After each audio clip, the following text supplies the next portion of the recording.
বিসমিল্লাহির রহমানির রহিম। আসসালামু আলাইকুম বন্ধুরা, আজকে আমি আমাদের এই মেটকা গ্রামের এক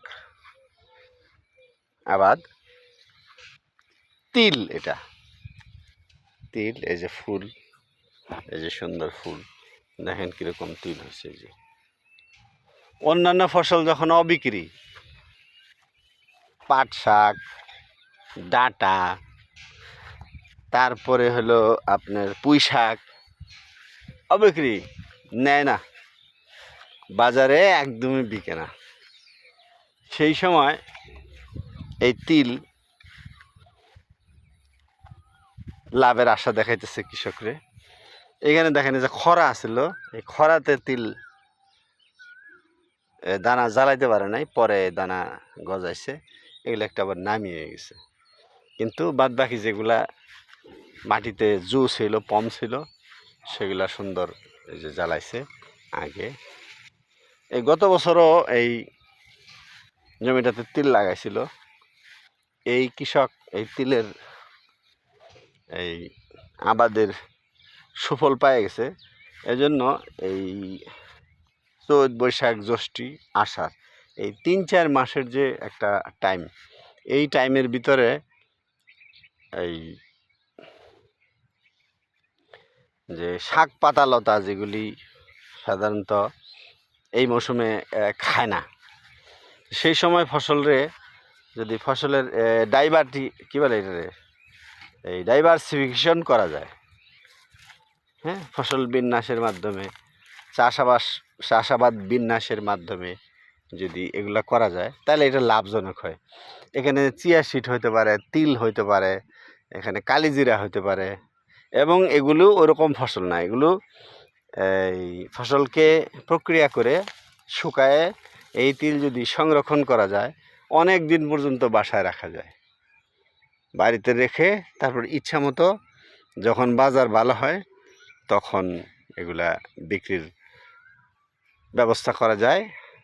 আর শাক পাতা লতা যেগুলি আছে, ওগুলি যখন হারভেস্টিংয়ের প্রয়োজন হয় বা উপযুক্ত হয়, ওই সময় এগুলো আবার তুলে ফেলতে হয়।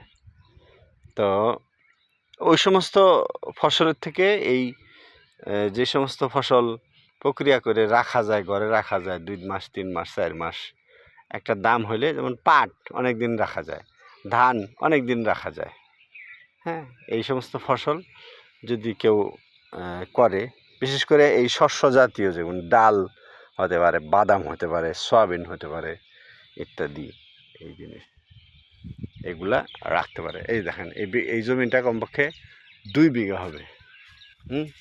আর আমার এখানে প্রক্ষান্তরে আমি একটা এই প্রতিবেদন ধারণ করছি, দেখাবো আপনাদেরকে, আপনারা দেখবেন আমার চ্যানেলে, যে ওই পাট শাক অর্ধেকটা ব্যাপারী তুলে নিছে, আর অর্ধেকটা জমিওয়ালা নিজের কামলা দিয়ে কাইটে তারপর ক্ষেত পরিষ্কার করতেছে অন্য ফসল আবাদের জন্য।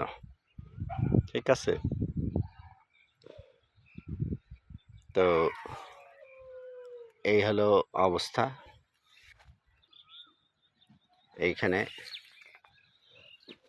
এই জমিটা থেকে লস হবে না, বরঞ্চ ভালো লাভ হবে, এই প্রত্যাশায়, হ্যাঁ, আমি যারা এগুলো আমাদের সাথে সংশ্লিষ্ট আছেন তাদেরকে বলবো যে এই ফসল চাষাবাদের ক্ষেত্রে আমি সবসময় বলি যে কৃষি আর কৌশল, এই দুইটার যদি সমন্বয় করতে পারেন, তাহলে আপনি টিকে থাকতে পারবেন, লাভ করতে পারবেন। শুধুমাত্র ইউটিউবে দেখছেন, ফেসবুকে দেখছেন, এত লাভ অত লাভ, খালি লাভের গল্প শোনায় মানুষ। আসলে কৃষিতে সব কিছুতেই লাভ না। কৃষিটা হলো একটা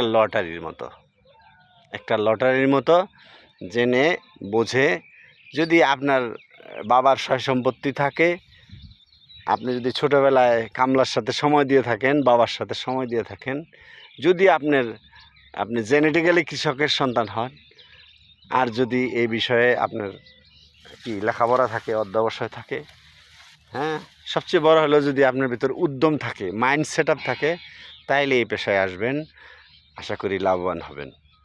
তো ধন্যবাদ। আসসালামু আলাইকুম ওয়া রাহমাতুল্লাহি ওয়া বারাকাতুহু।